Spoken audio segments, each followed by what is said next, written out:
Hi everyone, welcome to this video. We are going to get started with SAP automation.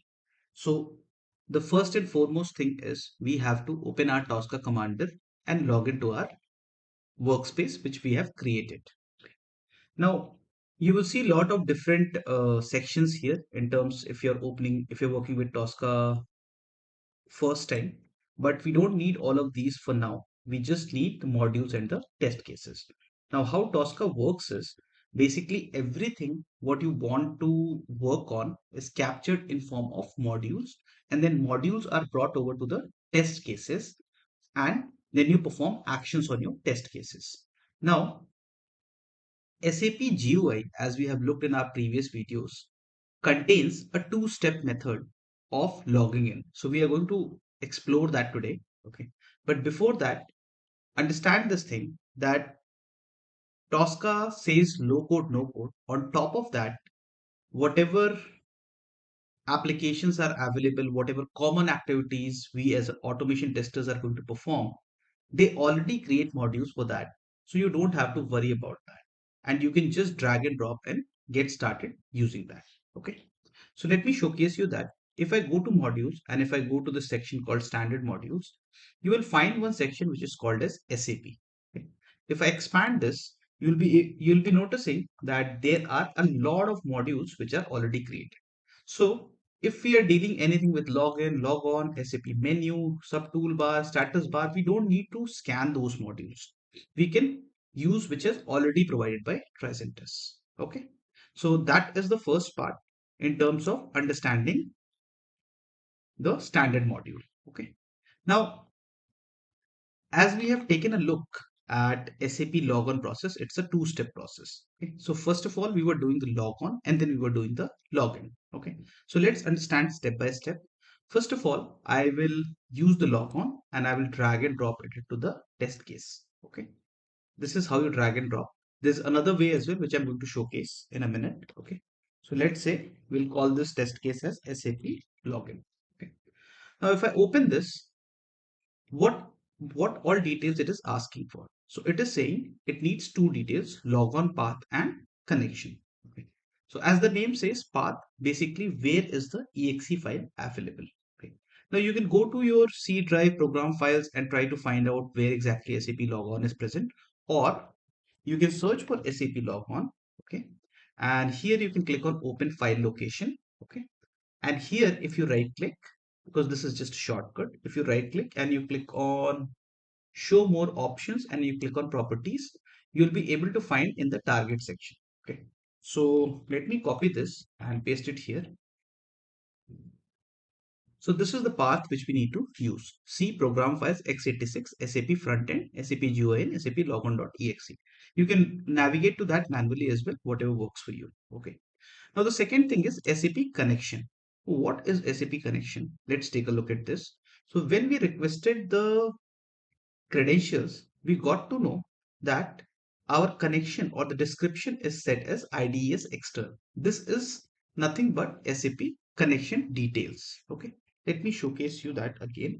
So what we did in SAP Logon, we launched our software and then we clicked on new and we created a new connection. So this is our connection name. Okay, so I will just paste this here. Okay, my bad. IDES external. Okay. Now, since this is already open, let me close this and let's try to run this and see if this works. Okay. So if I'll right click, I'll run in Scratchbook. Let's see if this is actually launching the software or not. Okay. So you see, this is launching the software. However, I'm getting a pop-up as well. Okay. For now, we'll click on OK because I specifically wanted this pop-up to come to showcase you what settings do we need. Okay. So let's understand the second part. Second part is we have navigated to this page. Now what we need to do, we need to enter the user ID, the password, and then we were able to log into the SAP GUI. Okay. So as I was saying that there are two-step process, SAP logon and then SAP login. So in this step, we dragged and dropped the module. In this one, we are going to grab it right from the test case. So there are two possible options. Okay. So you just right click here and you click on search and add test and you just search for the module. So in case you're aware about the name, It's easy if you want to operate in this way. So I'm just selecting SAP login here. Okay. Now you see it is asking for a lot of details, and let's figure out one by one. Okay. So first thing, it is asking for client. Okay. Now let's take a look at what is the value. So 800 is mentioned. So I'm going to mention 800 here. Okay. Now user, it is asking what is my user ID. Okay. As seen in the last video, this is the user ID which I'm using. So I'll copy this and I'll paste it here. Okay. Then whatever is my password, I'm going to type it here. Okay. So let's take a look at the language. So if you move back here and you see the language is EN. So I'm going to write EN here. Okay. And then in the enter, you can perform click or you can perform X, whatever works for you. Okay. We'll use click so that we are able to see the mouse movement. Okay. But preferably use X because that's a better approach in terms of performing a click on any element. Okay. So our logon and login is created. Let me close this. Okay. Close both the windows and we will get the pop-ups as we were seeing in the previous one, and we'll understand how to fix that part. So see, it is saying a script is attempting to access SAP GUI. I'll click on OK. Then it is saying a script is opening to connect to system IDS external. I'll click on OK. Okay. That is basically giving me the information that some automation script is trying to access your SAP application. Now, since we are going to automate, uh, it is not possible that every time this pop-up is coming. So that's why you go into your settings. Now, once this is launched, on the top right hand side, let me showcase you this specific section. Okay, you click on this. Okay, and you click on options. Okay, and here you will see under accessibility and scripting something called as scripting. Okay, now here you will see these options. In case these are selected, then you would have got the pop-up, otherwise you will not get the pop-up. So I'll just deselect these options and I'll click on apply and I'll click on OK. Now I'll just do a log off and I'll click on yes. And let's validate both the log on and login that we are able to do that successfully without any pop-up or not. Okay. My bad. This was already open. So let me just close this and let's try this.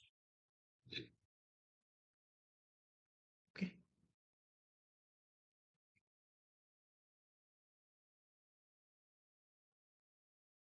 So you see logon is created. Now login is happening and we didn't get any warning pop-up as well. So we are able to understand how to log into SAP application successfully. Okay. In the next video, we are going to explore all the other standard modules and we are going to get familiarity with the SAP GUI overview as well. So I'm not going to cover this in one go. Whichever section we are going to learn, I'm going to talk about that and how to work with that. In case you find this video helpful, don't forget to like, share, and subscribe and have a great day. Thank you. Bye-bye.